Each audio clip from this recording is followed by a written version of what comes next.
లేని నియోజకవర్గంగా తీర్చిదిద్దడమే తమ లక్ష్యమని కంటోన్మెంట్ శాసనసభ్యులు శ్రీ గణేష్ అన్నారు. మంగళవారం నియోజకవర్గంలోని 7వ వార్డులో పాదయాత్ర చేస్తూ సమస్యను అడిగి తెలుసుకుంటున్నారు. Multipurpose function hall, anganwadi centre, ration shop, విద్యుత్ స్తంభాలు, పైప్ లైన్, డ్రైనేజీ, మంచినీటి సరఫరా తదితర సమస్యలను ఎమ్మెల్యే శ్రీ గణేష్ కు స్థానిక ప్రజలు మొరపెట్టుకున్నారు.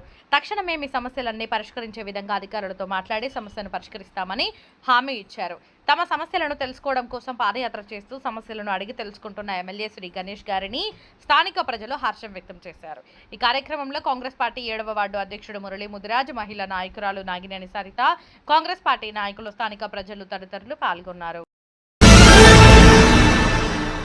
రక్షణ శాఖ భూముల్లో నివసిస్తున్న పేదలకు మంచి రోజులు రానున్నాయి. భూ బదలాయింపుకు మొదలైన ప్రక్రియ కంటోన్మెంట్లో డిఫెన్స్ మరియు సివిల్ ఏవియేషన్ ల్యాండ్స్లోని 14 బస్తీలకు దాదాపు 10,000 మంది కుటుంబాలకు మంచి రోజులు రానున్నాయని ఎమ్మెల్యే శ్రీ గణేష్ తెలిపారు. దశాబ్దాల పాటు నివసిస్తున్న ప్రజలకు పట్టాలు ఇప్పించాలంటూ వారికి వసతులు కల్పించాలని ఎమ్మెల్యే శ్రీ గణేష్ రెవెన్యూ శాఖ మంత్రి పొంగులేటి శ్రీనివాసరెడ్డికి వినతి పత్రం అందించారు. హైదరాబాద్ కలెక్టరేట్ అనుదీప్ దురిశెట్టిని కలిసి ఈ అంశంపై చర్చించారు. కలెక్టర్ సీఈఓ మధుకర్ నాయక్తో మాట్లాడి డిఫెన్స్, సివిల్ ఏవియేషన్ ల్యాండ్స్ వివరాలు ఇవ్వాలని తెలిపారు.